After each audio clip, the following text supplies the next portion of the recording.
Hi, and welcome to Over 50 Shades of Great. I'm Deborah Read, and I'm so incredibly happy you're here.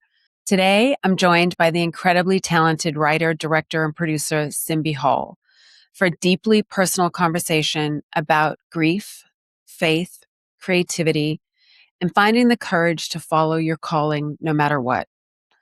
Simbi opens up about losing her mom and how that profound loss changed the way she understands life, love, and even herself. Let's jump in. Simbi Hall. Yes. We have known each other for a long time. We met on the Oscars, I think, which feels like a lifetime. Yeah, which feels like a lifetime ago.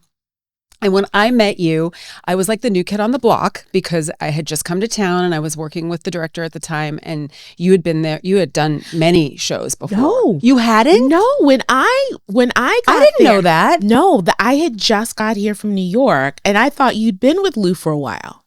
What year was it? This was 2001. I moved to LA in 2000, and it was technically my first Oscars was 2001. So then, okay. Wow. So then, okay. Yeah. Well, you fooled me. I thought you were like, you knew everybody. And I was like, I'm going to hang out with this girl because I'm the new girl on the block. You continued to work on the Oscars. I stopped working on them probably 2012, but you went on for many more years. How many Oh my gosh. So I years stopped did you do? 2020. And you wrote and produced the red carpet. Different years were different things. Yeah. So mostly it was producing or co-producing, segment producing, floor producing. I like to be on the carpet. And then on different shows, like on the Emmys, I would do the winter walk-ups and everything, which were hilarious and like strangely stressful because you have to like totally. And also for the Oscars, I did winter walk-ups too. Like you have to keep track of who's winning if they're multiple so that you don't get it wrong. Yeah, like, oh, third time winner tonight. Yeah. And then at math, there's math. Yep. Yeah. You're tallying them. What was your favorite thing about working on the Oscars? Or live TV in general, because you've done so much. Yeah, I love the intensity actually of live television and how it's you plan and plan and plan and plan and plan, which is very important and necessary.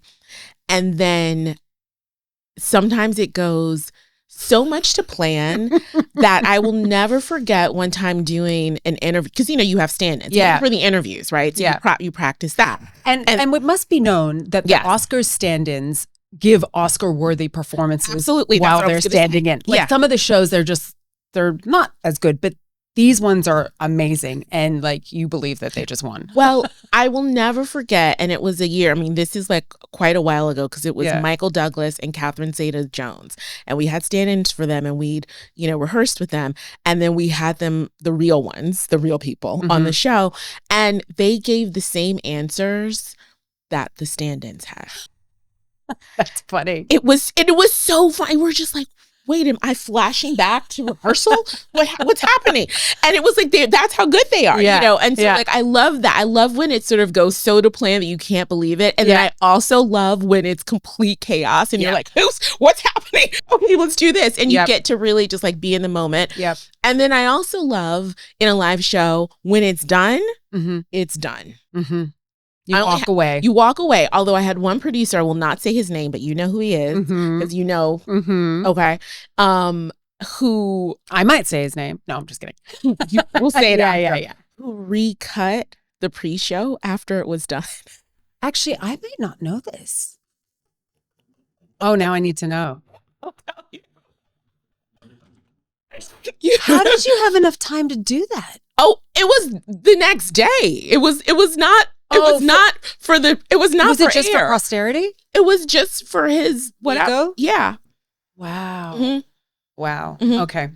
And people were like, "Wait, what's happening now? Right. We're doing. What's the point of that? What are we doing?" I'm like, "This is what he wants to do. We're gonna need to recut it." Yep.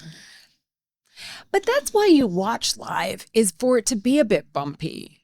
Yeah. Right? Like it wasn't even bad. No, but like I feel like having done so many of them, when they do go too perfectly, that almost makes them not as great as when you get that jolt of the adrenaline. A little tad bit of a flub or something that you weren't expecting happens. Yeah. When Pam was here, I did not know because I was in my own living hell inside the building. But when she was doing the pre-show, that you guys didn't think you had satellite. Yeah. I didn't know that. That's horrifying. It was really crazy. And they were so like, you know, Pam and Laura were so chill and just so lovely completely. And so were, you know, Gil, I mean, you know, and Dennis. Yeah. I think those are probably two of the nicest men I've ever met in this town. I mean, they were, you know, classic gentlemen. Like they really were from that era. Very old school. Very old school. And and Louis J., who I worked with, very similar to that. He was maybe a bit more intense, but he still had that old world sort of charm. And you sort of felt like you were doing something bigger than even what you were doing. Yeah. They made you invested in it. Yeah. And Joel was like that. Yeah. Like, I feel like we had the intense guys that we worked with, like the screamers, you know. Although I will say Joel never yelled at me. Yeah. I think I was the only person, but he could say my name faster than my mama. Like he could say my name faster than Simbi Hall. He says your whole name. Whole name at all times. My whole name. But when you were in New York, you went to NYU, right? But you studied film and writing. Right. Double major. So your focus really has been film and television scripted. I feel like I've always been on 2 tracks. Yeah. Or 3 tracks because, you know, but I kind of fell into the big show world, you know, and I love it. You know, I didn't even I fell into it too. And this is how naive I was. I didn't really know it existed. Like I watched those shows, but I didn't think about it. Do you know what I mean? That there's all these cameras and there's a director and there's these writers. I just didn't think about it because I was focused more on scripted production behind this. I don't know why. It just was weird. And then I went into this world and I was like, wow, this is incredible. And they're like a traveling circus. Oh yeah, it's a complete traveling circus. I don't know when I realized it was a job, but I know that I understood the idea of live TV versus like, you know, scripted narrative TV at a young age because, you know, I'm an only child. So I was definitely watching inappropriate television from a very young age. And so I loved Saturday Night Live so much that I would get confused. This is how little I was and be like looking for it on a Friday. It's called Saturday. It's called SNL. Not SNL, friend. You know, but I, you know. Right. So I knew, and I would watch the credits. Like I was a weird kid, and I was like, Lorne Michaels, like, yeah, I want to do that. It seems like he's the guy. Like this is someone. Like what does this child in Virginia know about Lorne Michaels? Yeah, nobody. I also was like, you know, I would record, you know, videos and interviews and stuff I liked on MTV and log the tapes. Like wow, you were logging as a child. Logging as a child, taking notes, cutting other things together, like on VHS, like it's nuts. Yeah. So you're definitely doing your passion. Yeah. From a very young age. Yeah. When would you say that you knew you wanted to be a director and a writer? Like were you like formulating that at 7 or 8 or? Okay, I think. So this is what it was. I was, you know, I think I've probably told you this before, but you know, like at 7, speaking of that age, my mom, I asked for a subscription to Psychology Today and also Ellery Queen magazine. So there was I wanted to understand some murders and some mysteries and the human condition. Why does one lead to the other sometimes? Yeah, I don't know. These are the questions I had. And she got them for me. She's like, you were an odd child. Like, you want to read Psychology Today? Go for it. Have it. And so so from then, even though I was watching the TV and watching movies and, you know, The Godfather was like probably the first movie I ever saw. Like that's not normal, you know, but it's a great movie, you know, it's a great, you know, so, I thought I was going to become a political speechwriter. Oh, I didn't know that. Yeah. And so that's what fascinating. I was going to do. Yeah. And I also don't know, how did I know that was a job? Right. How did you even know that? Yeah. Well, because I knew that these people talking were not just coming up with it. Right. You know, somebody was writing it. Right. And then I realized, and I feel like it was actually it was a divine intervention, because so I had this plan, and then one of my mom's coworkers, her daughter went to Princeton, and so I went there, and I'm like, I'm gonna go to like the school there for public policy, and this is the whole plan from like junior high school. This was the plan. And so I was like doing summer school so that I could just do all AP in high school. You're such an overachiever. And then you ever get tired? I just like, I don't know. Apparently, yes. Look at my eyes. And then that's because you were partying last night. Very, very nice event at the Skirball. So let's not So I applied to Princeton Early Decision. And what my chemistry teacher, my biology teacher, Mrs. Agami, didn't put in my letter of recommendation in time. Oh, wow. And so I couldn't apply Early Decision. Oh, wow. And so my mom, who was just like, you've already got the Princeton sweatshirt, like this is what's happening. Like, she's looking. Also, I could have just applied regular. It wasn't like I couldn't apply. I wanted to just be done with it. Right. And then you wanted it now. Hello, Simbi. Hello. Here we are. Patience is probably the biggest lesson I have to learn in this life. And I am learning it, friend, and so my mom was just like, and meanwhile, I didn't have any safe schools. And so she was like, oh, so you didn't have any, like, if this doesn't work out, like it was Princeton or bust. Yeah. No, well, I had other schools, but they weren't like NYU is not, well, I loved NYU, and I love New York, but that, like, I was thinking I'm doing this, or I was gonna, I think I was gonna do there's another track at Boston University that at the time you could combine with like law school, like pre-law. And so that was another track. I could see you as a lawyer. Oh, 100%. Yeah. Yeah, 100%. And so, so that's not a safe school either. You know what I mean? Like, so, but my mom, but I love New York. And she was just like, I actually think this is where you should apply. Like, you should go. And so I'm like, can I apply Early Decision? And it was like, yeah. And again, I'm like, why? I don't know. I don't know. And I applied and got in Early Decision. And I was like, well, if I'm going there, I want to double major. They didn't let people double major. Yeah. Because in general, it's such a, intensive, to be in Tisch is really intense. It's like, you need to focus. And so wait a minute. So what were you going to major in then at that point? Dramatic writing. That's when it switched. Because now, did it switch because of NYU, or were you like, oh, maybe I don't want to be a political writer? I was still thinking. I was in a moment when the Princeton thing happened, because also this is all like in a week. It wasn't this long, thing. I had come to the realization already that politics doesn't actually change anything. Yeah. That's sort of downstream. Yeah. What's upstream are people's hearts. Yeah. And so people's story is what changes. Yeah. I think, people's hearts. That's how you really connect with people. And if you can change people's hearts or have them experience somebody else's experience through film, through writing, through television, then the politics has a chance. Yes. Right. And so I'd already had that kind of. That's pretty amazing. I mean, how old were you at that time?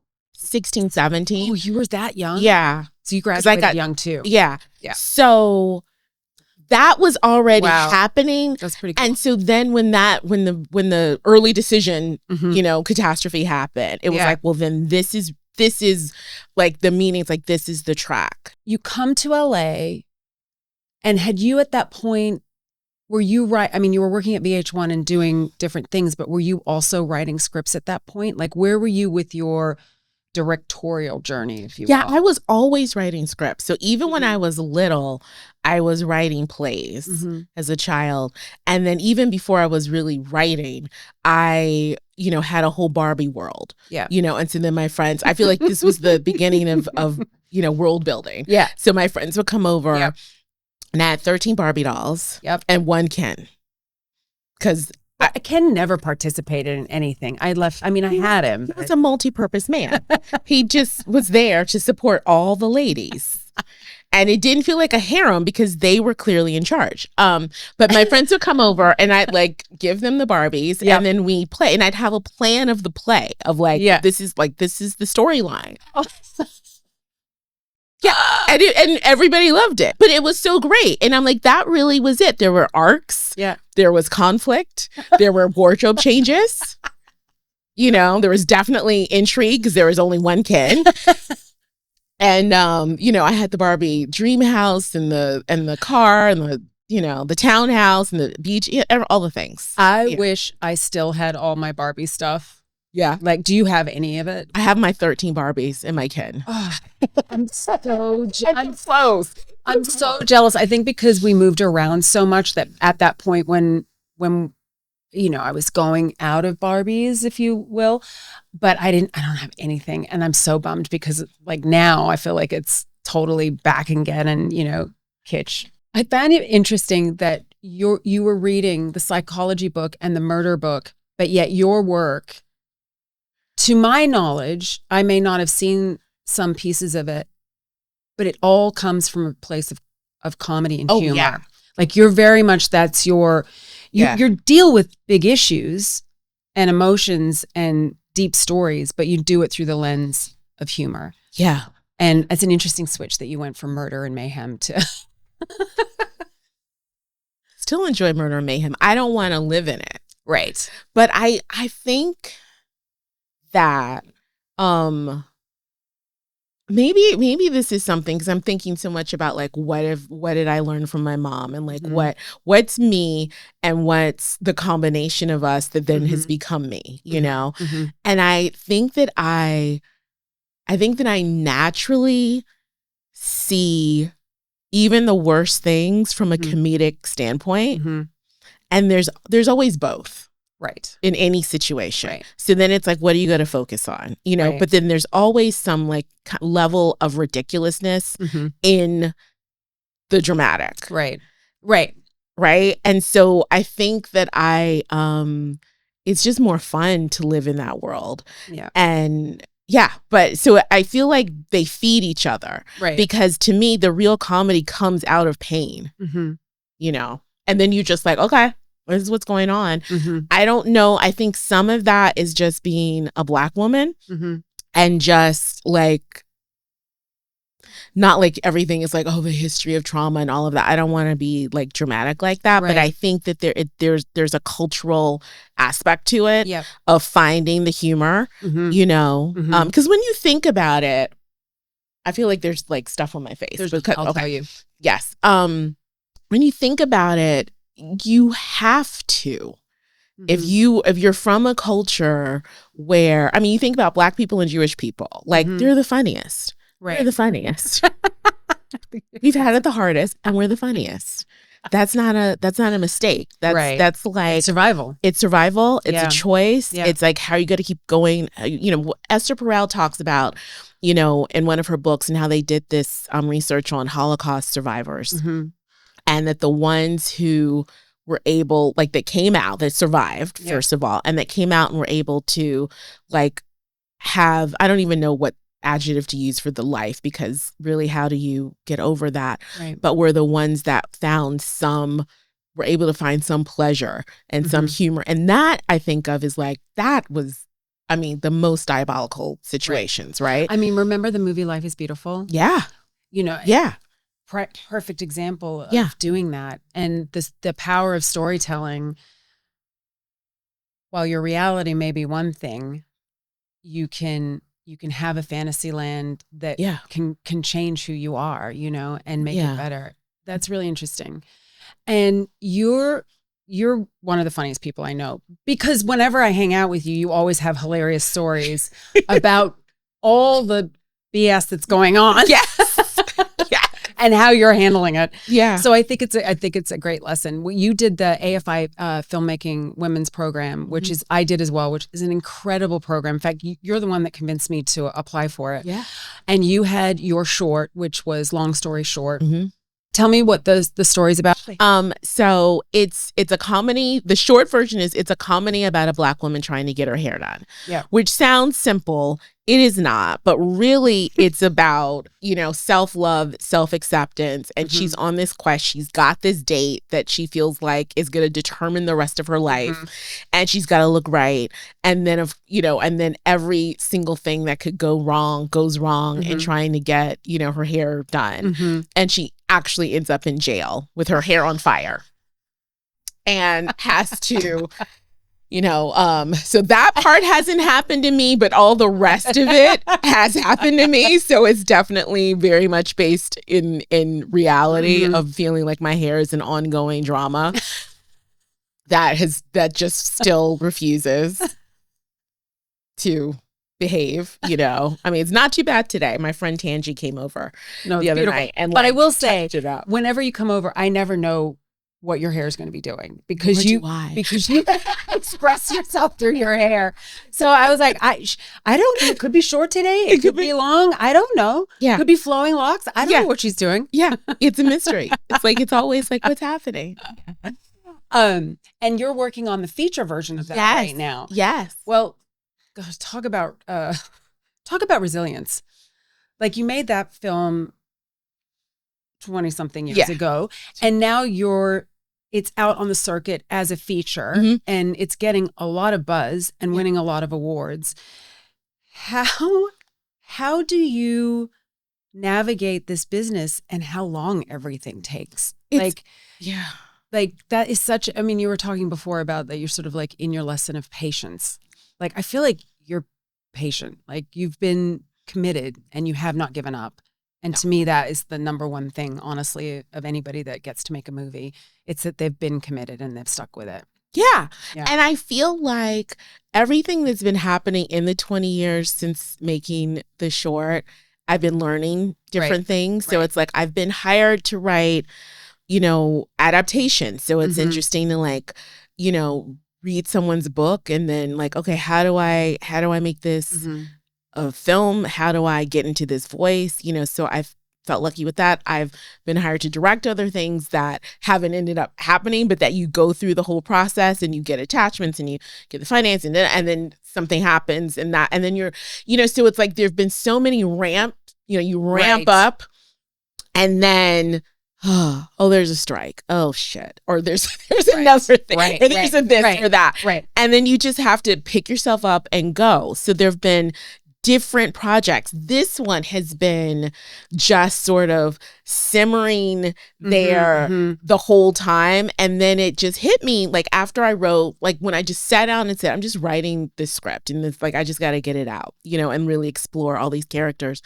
And then it was just like, I won't go through the whole story, but it was just like an interesting way of how it found itself on, because I didn't really apply. Like this is another thing. It found itself on the Cannes script list. Like somebody read it and gave it to somebody else, and then they read it. They're like, this is great. Like, and now I'm going to Cannes. Right. Okay. Great. Amazing.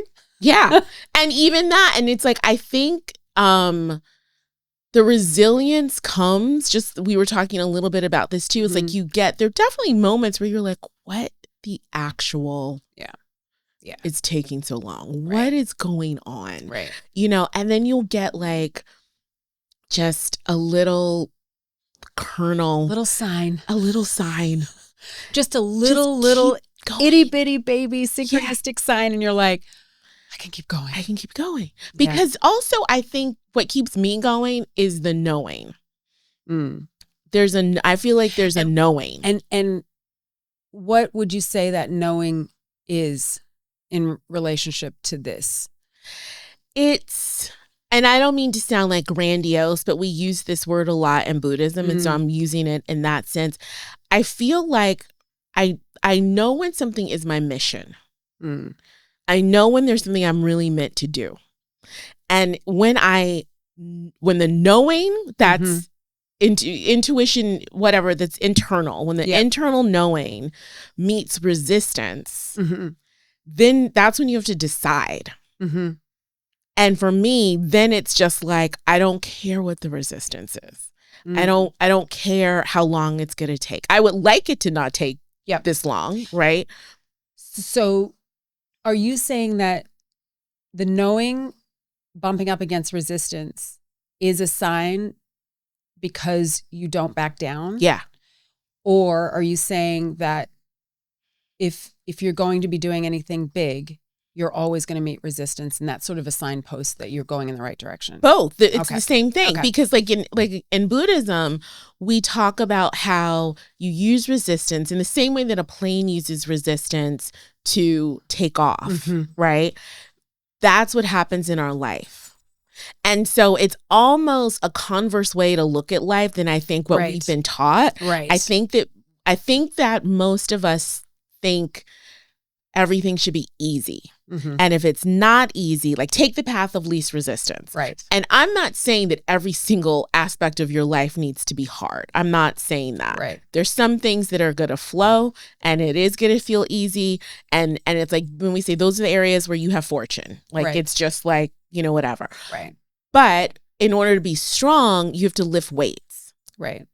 And I think that when you meet resistance, it's because you're moving forward. And you're naturally going to meet resistance. What you do with the resistance determines the outcome. Are you going to buckle and say, well, this means I shouldn't go this way? That's where the knowing comes in, right? Because then I feel like you have to have the knowing. Because there are some times when there's just so much, you're like, is this a time to not fight this right now? Yeah. Is there another way? Right. You have to pivot. You have to figure it out. But if you have the knowing that something is for you and you can see the bigger picture of why it's not even just good for you, it's good. There's the beauty, benefit, and good. Like those are sort of the three factors in choosing things that you want to pursue in your life. Right.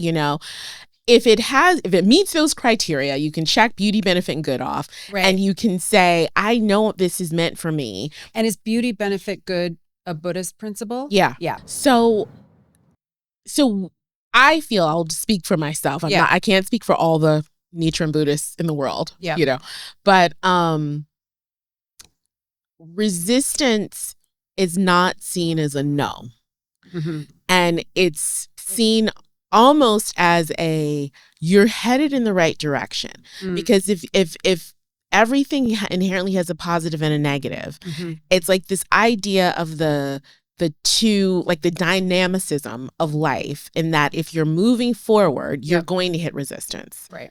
That's like in physics. Right. Then if you say, what am I going to do with that resistance? How can I use it to propel me? So is it going to be the thing that stops me, or is it going to be something that I'm going to use to overcome, to encourage other people? And that's how I see it, because we all hit resistance in everything. And when you hear, like, think about it, when you hear a story, if somebody were to tell you a story and they were like, I don't know. I moved to LA and I've just gotten every project I wanted, and I've always dated just the best guys.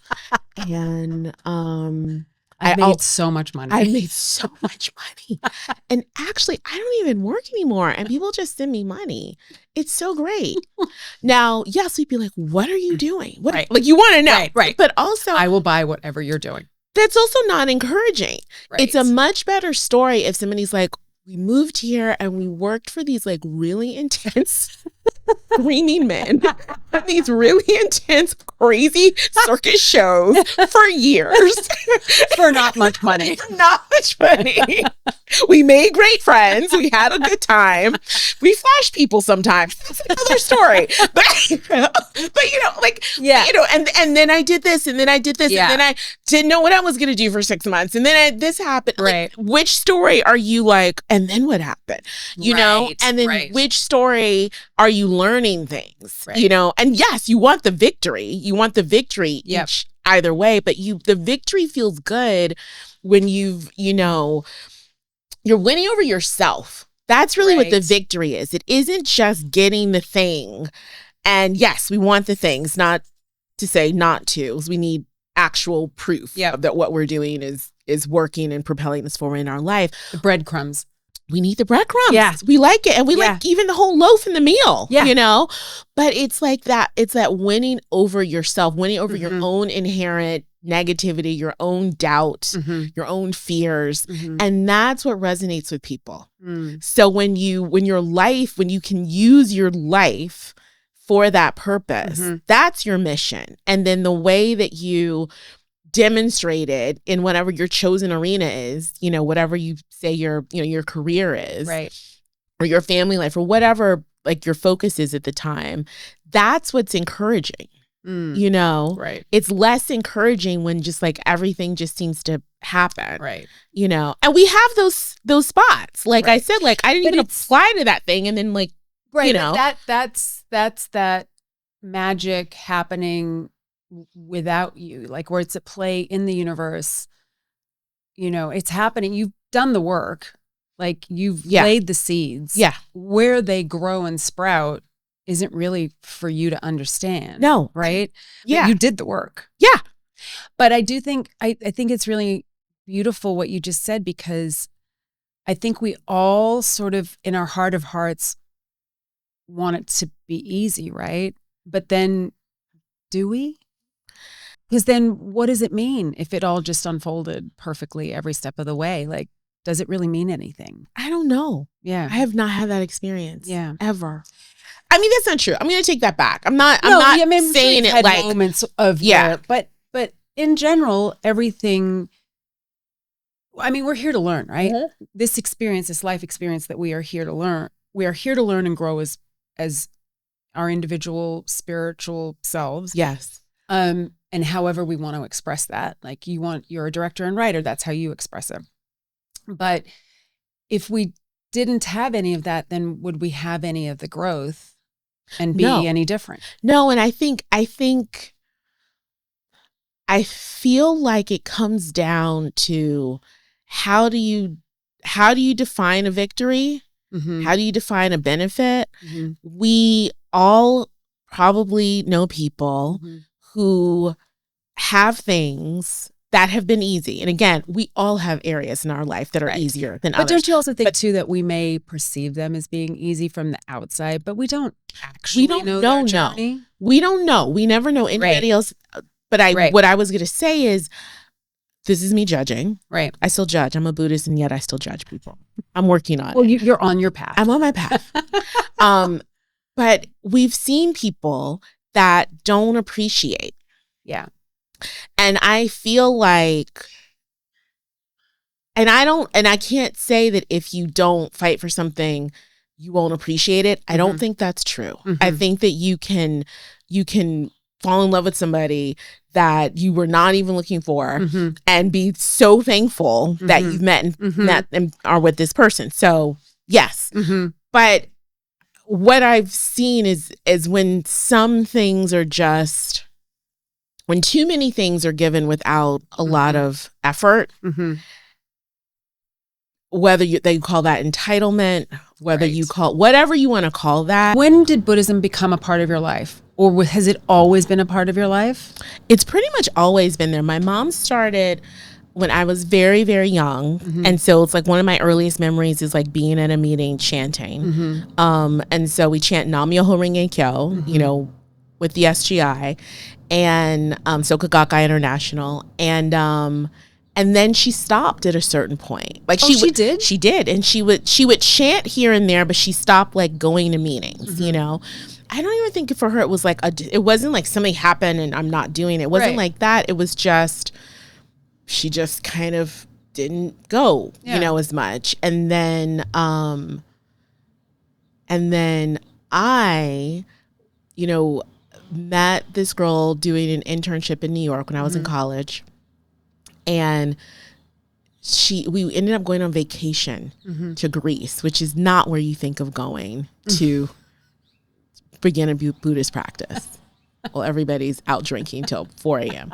Out drinking till the coffee time. Right. Like drinking, that's an all-night event. Yeah, just like, you know, just this is what's happening. And she was a Buddhist. And so I had met another type, because there's many sects of Buddhism, right? So I met another type of a nun that was another sect of Buddhism.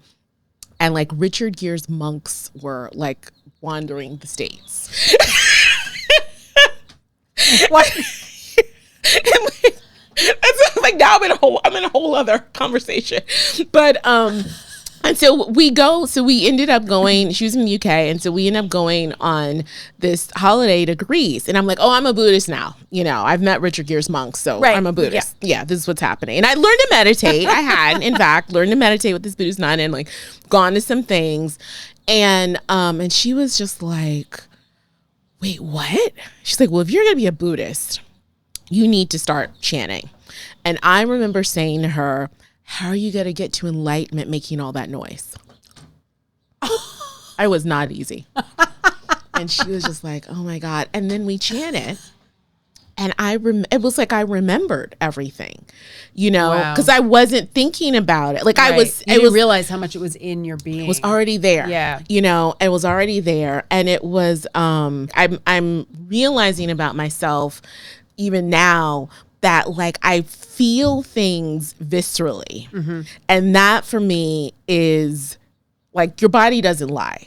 Mm-hmm. So that's the truth. Mm-hmm. So I can play all the mind games and the intellectual and this makes sense and this, you know, but if I have a physical response to something, like that's it. Mm-hmm. And so I went to, so back, you know, I was here visiting LA, another person I met, and we met Richard Gere's monks, and we were like out. I don't even know now if we were in the Palisades in Malibu, but we were out by the ocean. So we're at the thing, and so the monks are sort of sitting on this dais chanting, and we're not chanting, the people.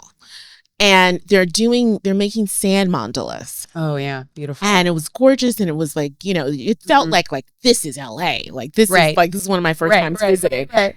And I'm sitting there, and we're supposed to be like silently meditating. And I kept feeling like my body moving this way. I'm not moving. I'm sitting, looking at them, but I keep opening my eyes because I'm like, I felt like I was moving. And so cut to, you know, a couple months later, I'm on this vacation and we're in, you know, Corfu. And my friend's like, all right, we're going to chant. And so we start chanting, and I think we chanted for over an hour, which not that there's a time, but it's like, that's a long time. You know, yeah. And in the time, like as soon as I started chanting, it felt like I was going 360. Oh, wow. And for me, that was like, and that is not what happened, just for those at home. Right. That's not a thing, right? You know, it's not part of it, right? You know, but for me, I was like, and your eyes are open also, and I still have that feeling, and you're chanting, you're focused, you're looking at the Gohanzen, and you know, and for me, I was like, oh, this felt, before I'd even studied and started to understand like the order of the sutras and like what it all meant, I was like, oh, this is the full picture. This is the whole thing. And that's what it felt to me. And then I realized, I'm like, I know this chant. Like, this is what my mom did. And this is what, you know, and so then I got deep into study, and it was everything I already thought, you know, so that's how, it worked for me. And it's, you know, different sects obviously have different tenets and beliefs, but you know, again, with the SGI, with Nichiren Buddhism, the foundation, the real understanding is you have a Buddha nature. You know, so many other religions and belief, you know, practices focus on, you know, fundamental evil, and Buddhism, this sect in particular, focuses on fundamental enlightenment. And it's not saying that you don't have fundamental darkness as well. It's saying, how do you bring out the sun that is already inherent in your life? And how much more empowering is that?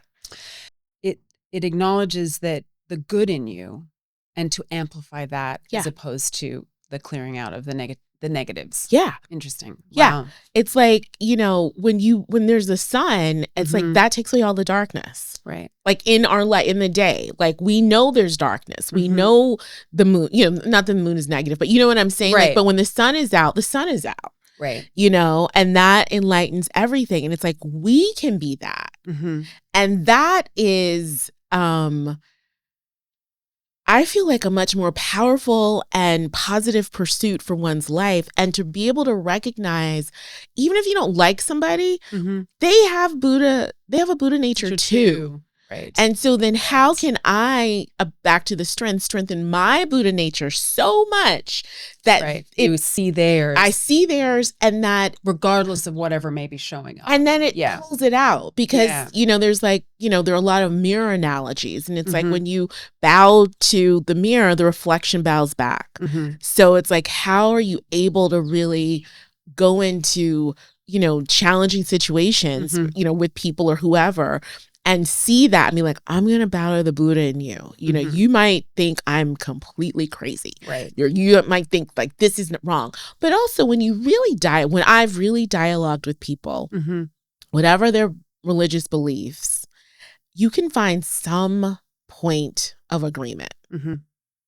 And I feel like if you can do that, then you can build upon that and have a dialogue. It's not it's not about switching somebody over, and be like, you're wrong. No, what are the points where we can agree?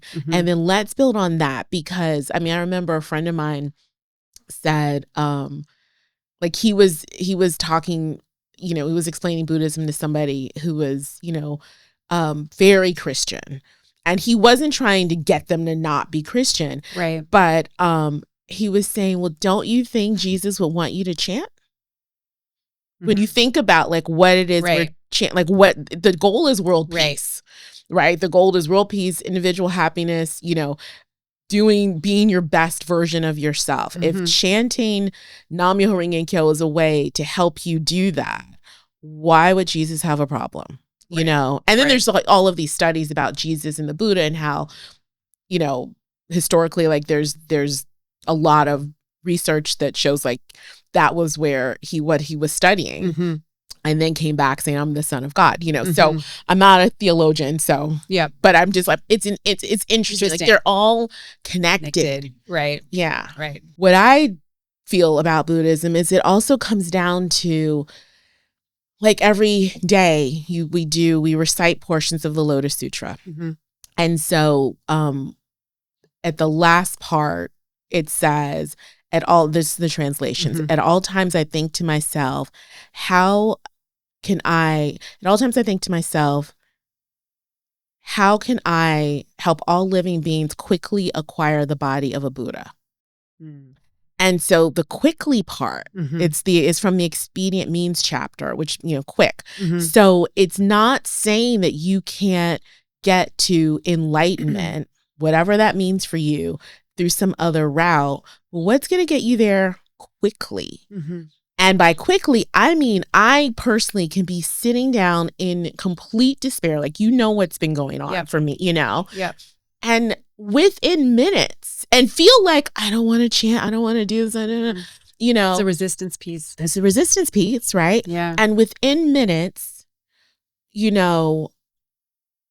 feel it's not like what the suffering whatever I was sad about has disappeared. It's still there. Right. But it's not pulling me down. Like literally seeing it from a different way, feeling like I can shift, or if I'm facing a challenge, like having the answer of how to move, drop in, like it's different things for what you need, So, yeah. And it's like, and you're doing it. You don't have to go somewhere, but nobody has to give it to you, put it on you. Like you have it and you pull it out. I have so many thoughts right now.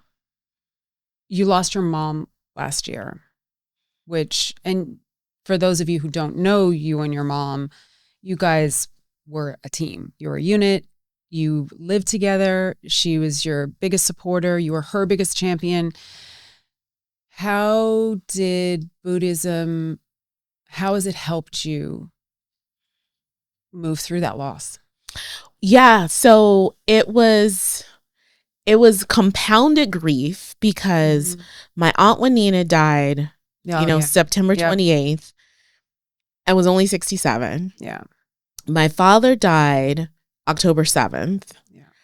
And then my mom on November 1st. So within a month, it's like boom, boom, boom.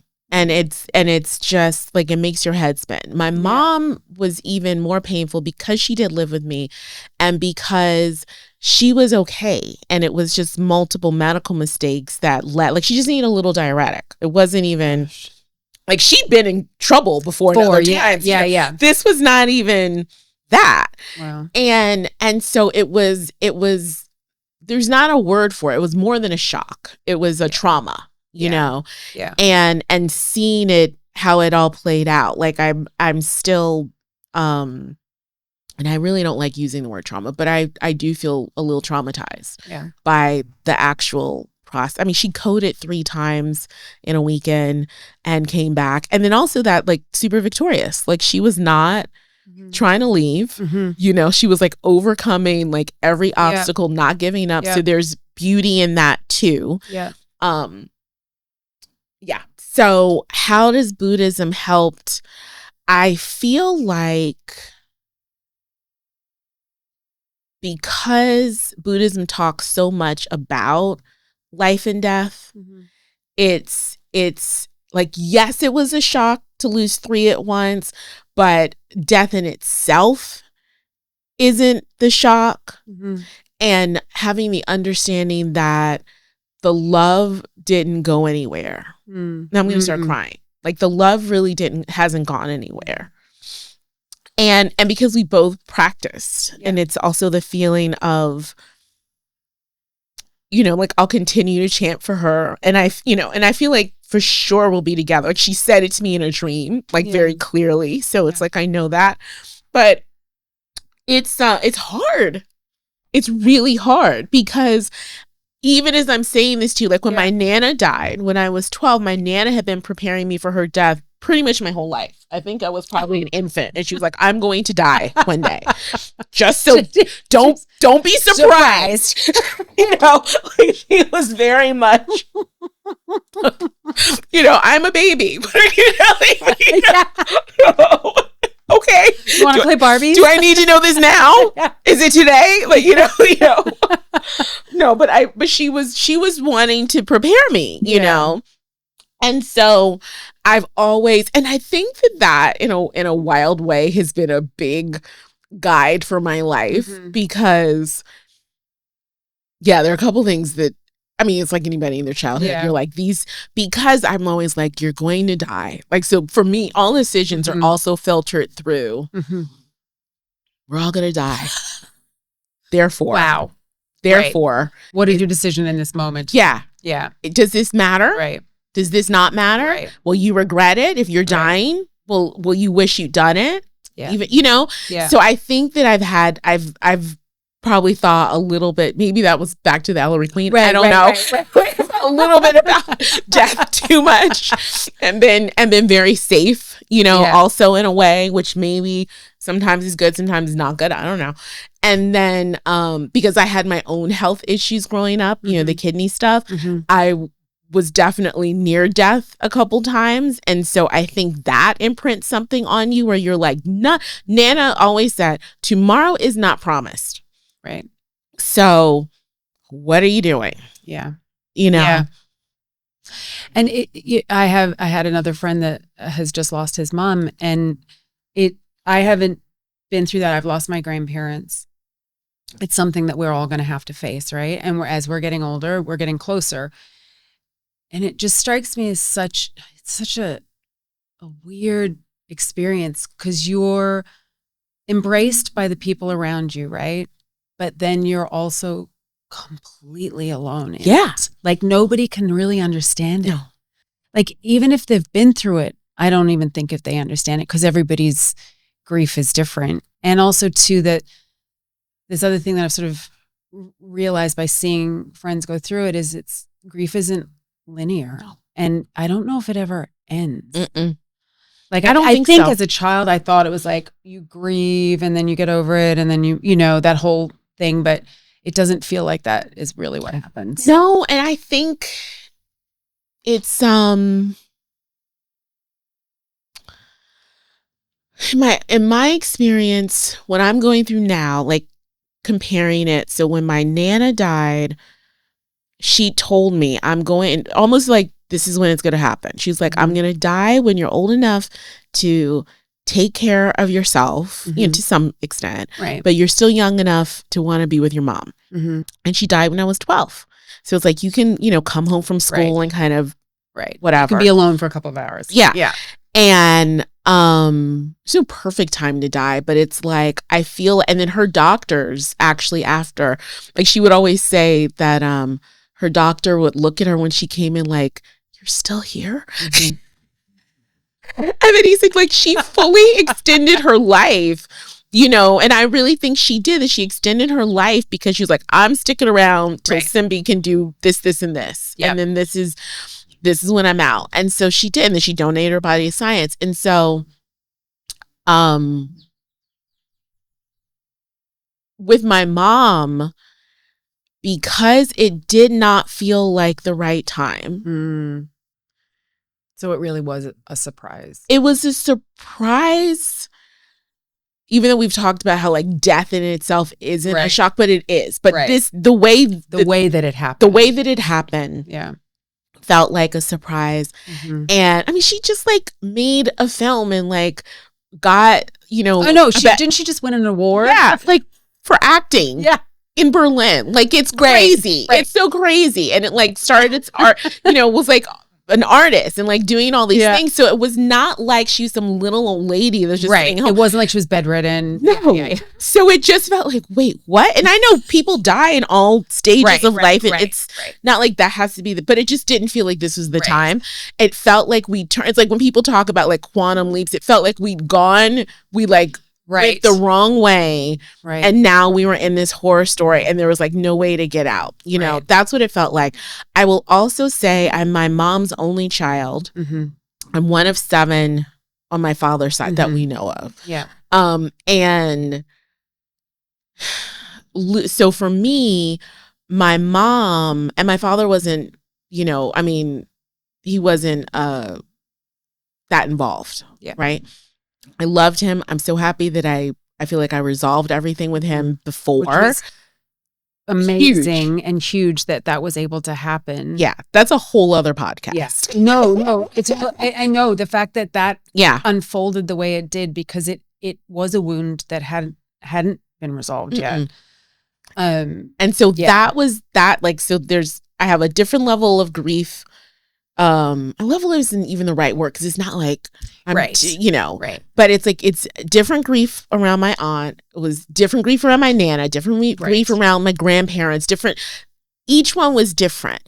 My mom, it's like I now live in another universe because when you think about it, it's like this is somebody that has been with me my whole life. Like, you know, your mom, like you came out of them, you know, they know you, they know more about you than you know, you know, and I've never been on this planet without her, you know, in this life. How is this possible? And I feel like we've been together, you know, multiple lifetimes. And I have a feeling, I don't know, because how could I know? But I have a feeling that I've been the parent more times than not. And so that I left her. Like I probably, not that, you know, means, but in the natural course of life, you probably are, if you're the parent, going before the kid.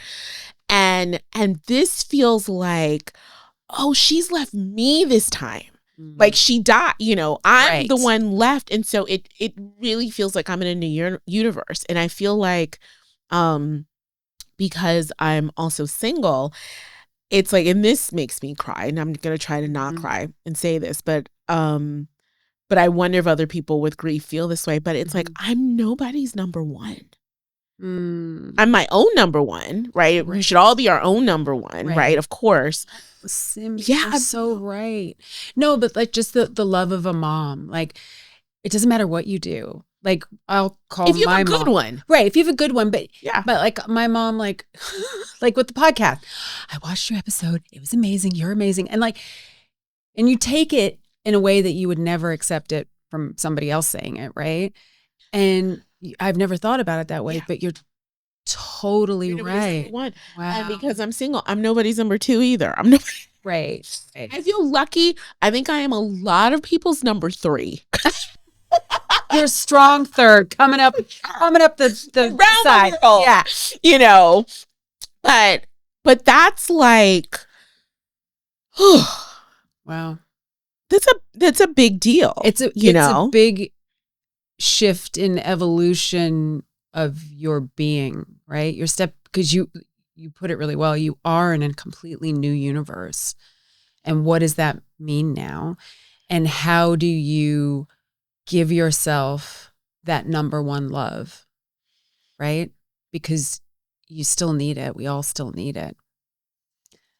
And maybe in this strange way, this is creating space for that love to come in for you, you know, for you to find your partner now. Yeah. You know? Yeah. Yeah. You know, I hope so. I hope so too. And I know so. Weirdly, it's just timing, but wow. So where do you think you're at in this new universe?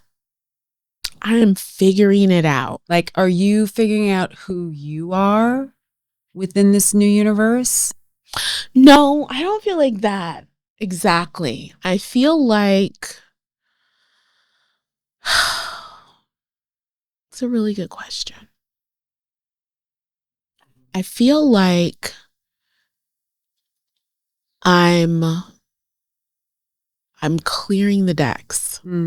So I went into... I just got chills when you said that, by the way. Oh, really? Yeah. Yes. You're making, yeah. Yeah. I feel like I am making space for a new version of my life. And I'm doing that in tangible ways of, like, you know, rearranging my house and painting and doing all these things. And that felt really necessary. Not in a way of like getting rid of any of, no, you know, not like that. But just, okay, I need the environment to reflect the new reality. And I also realize it's like the producer brain of like trying to make chaos, like make order out of chaos. Make sense out of it all. Yeah. You know, and so there's that. I feel I'm going to produce my way out of this, girl. and you know what? And you can't. No. It's funny that you say that, because when Rumi came along last year, it was not the right time. It was, you know what I mean? Like, when is the right time? But I remember, like, I just went into hyper producer mode, like how to make this work, how to figure this out. And it wasn't any of that, right? Like you just got to get with it. But yeah, it's like we strategize, right? And then and that's back to the live shows. Like you plan, and then it's like complete. Like sometimes some things go to plan, and some things are completely different and better, than you could have planned. You know, so I think that there's, I think there's like not being rigid. And like it has to be a certain way. I have to look a certain way. I feel like I am grateful for the projects that I'm excited about, because I just have to say, yes. I don't know if you've realized this, but your latest project is called How to Build a Life. Yes, I know. Isn't that kind of funny? Yeah, that's kind of what you're doing now. I know. Wow. I know. And I didn't, so Indira, who I think, you know, so Indira wrote that. Yeah. And she stars in it. And she stars in it as well. And so we shot that last year in Cincinnati, you know, where it's set, and had so much fun making it. And and it's about this woman who lived in LA, has had, you know, just gone through a bitter divorce, decides to move back to her, you know, Midwestern, you know, hometown, Cincinnati. And she buys this Victorian mansion, and she is a, you know, renovation expert, you know, home improvement expert. So she buys this Victorian mansion and begins the process of renovating the house and her life.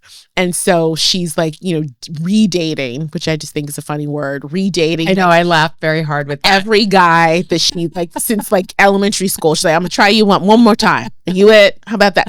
So so we shot the pilot last year, and it is a funny metaphor. It's like, here's this thing and here's what's happening, So wait a minute, when did you shoot it last year? Last June, end of June. And how long was the shoot? 4 days. You did all of that in 4 days? I know. I watched it. It's fantastic. It's great. How it feels to me. I didn't see your marketing material, but it feels like it's a half-hour sitcom that would be on Okay, great. Because that's how it feels. And she's very funny, but also earnest and grounded raw, and sort of admitting the things that are going on in her life. What you guys shot it. So what happens now? Now, the goal is to have it for the world, to make a whole season after season after season. And so I don't know if it's going to be sort of the traditional route where you get a network or a streamer to say, okay, we're going to make this, or if it's going to be the indie route and it's finding financiers and making it and then, distributing it, selling it that way. Either way, I very much want this show to have a life. And I think that it is incredibly relatable. Yeah. To not just women, because I feel like everybody has been at some point in a place where they're like, this ain't it. Everybody that I've talked to that was mums when they were younger has said to me, oh my gosh, you're so lucky. You're set in your life. Everything's going great, right? Like when I was 20, 21, 23, I was struggling and like I didn't know what I was doing with my life. And I'm like, you would think that's the case. That's not the case. But it's not the case, because now our whole life is changing and shifting for a multitude of different reasons. And it feels like we're kind of starting again. Now I'm mature and have hopefully got some wisdom that I gathered along the way. Yeah. But it was just a funny thing. I was like, no, I kind of feel like we're starting again. Yeah. Right. But to that point of like your life, there's no end spot, right? You're always in this evolution. You're always pushing forward. And her character is what? 48 something. 40s. And she's now refiguring out her whole life again, which we all are in different ways. So yeah, I do think it's really relatable. I do. I think it's relatable. And I also feel like it's a world we haven't seen. Everybody loves a renovation show, so there's a show within the show, as well. Like if I had nothing to do with it, I'd just be looking at this thinking, this is a great world to explore. Yeah. This is a fantastic character. Let's have more, please. Yeah. So, so that's exciting. But also interesting too, because I feel like we're at a very optimistic and scary time in the business. Like things are really, really, they're always shifting. I mean, you and I have been through how many writer strikes? Like, there's never a status quo, right? It's always changing. Yeah. Regimes are changing. Creative desires are everything's always in flux.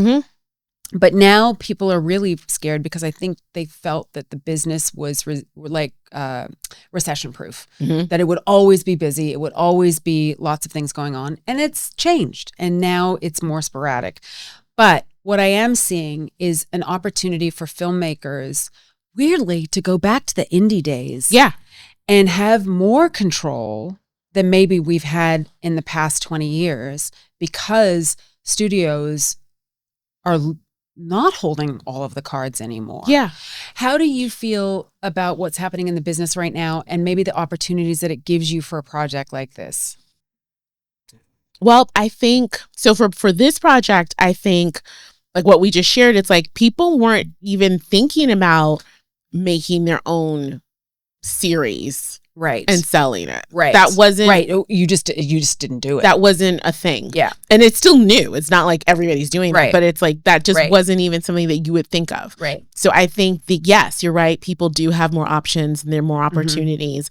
I also think that how people digest, narratives, is changing. Like I'm also working on a vertical that I got hired to help develop, and then I'm directing. So we're going to start that like next month.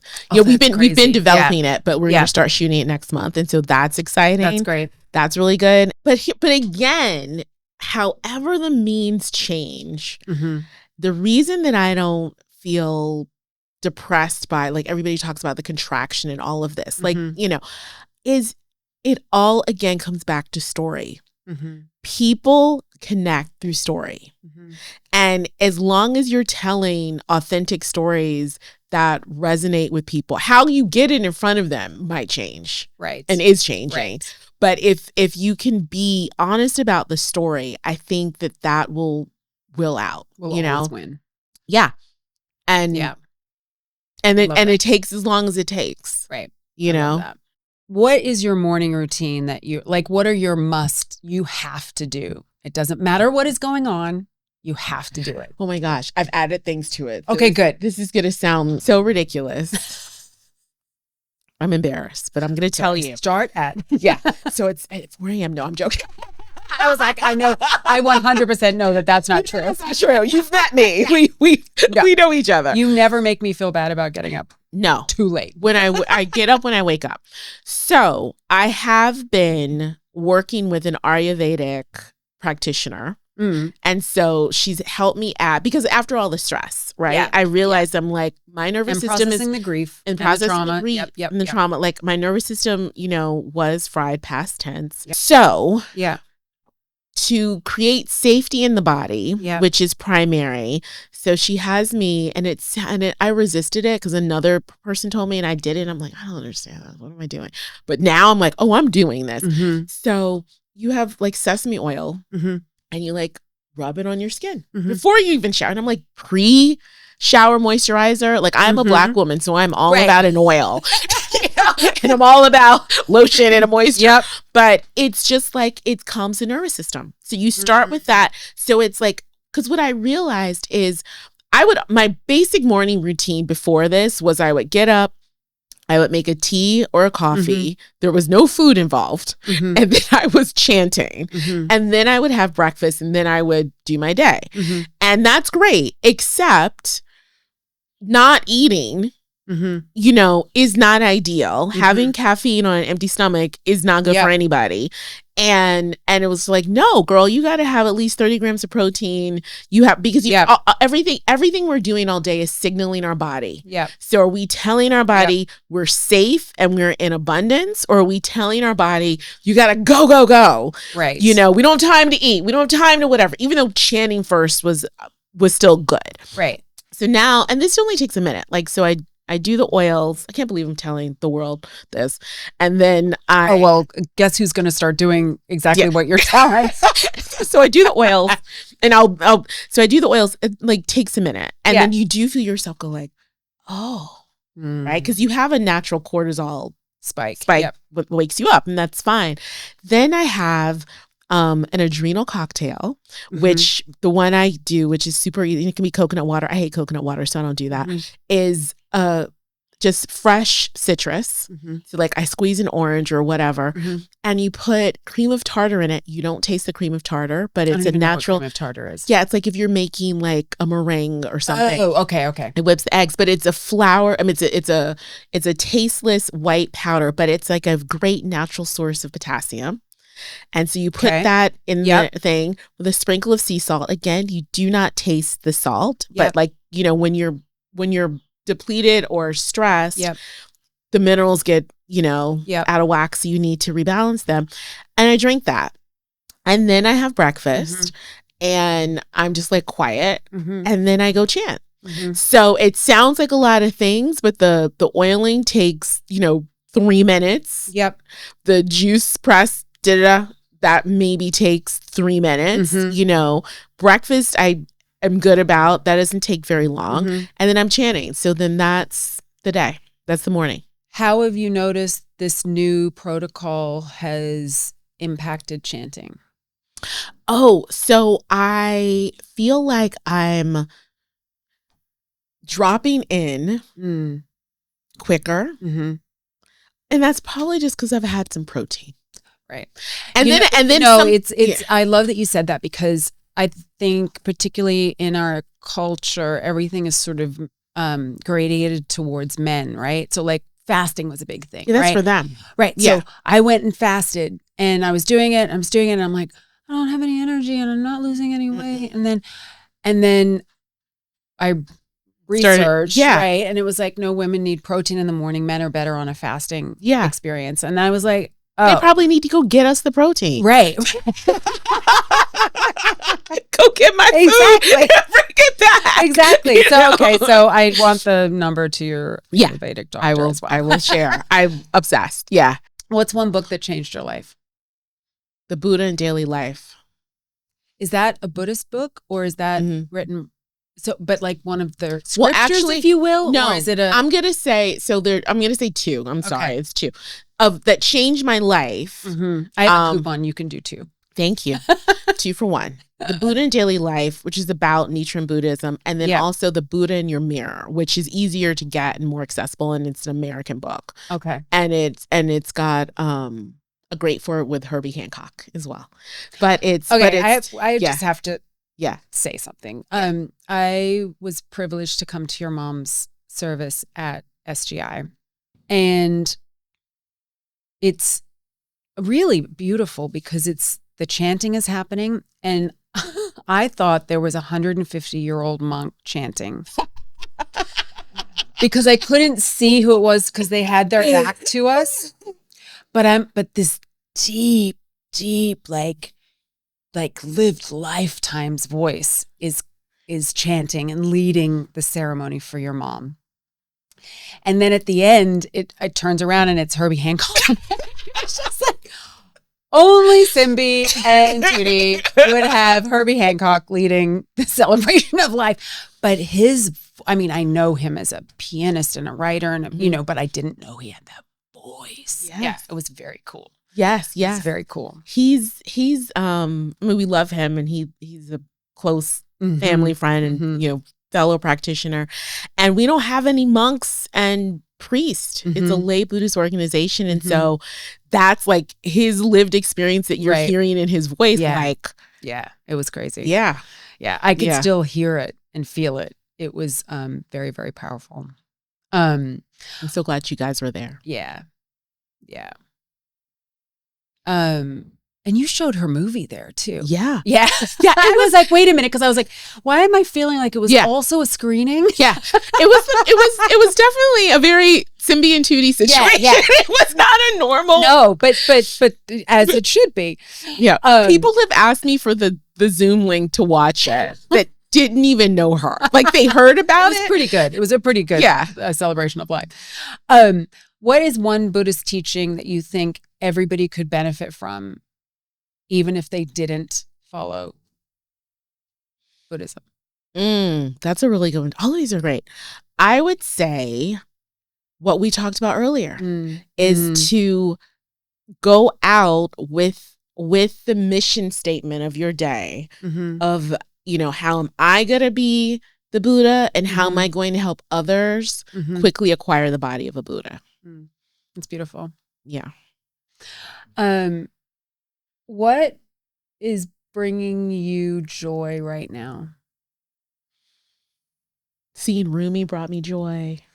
Being with the doggies brought me joy. Seeing you brought me joy. Being present. Because, oh boy, it's, and this might be true for everybody too. It's when I go too far into the future. I mean, some things into the future I'm excited about and want to live there now, or if I go too far into the past, again, there's some great things there too. Right. But also like, oh, I wish I had it, and why didn't I? And da-da-da-da. It's like, if I'm really just right here, there's real joy right here, even in the hard moments. Yeah. So, but so that's great. Yeah. It's so true. Yeah. What is one word that your friends unanimously would describe you as?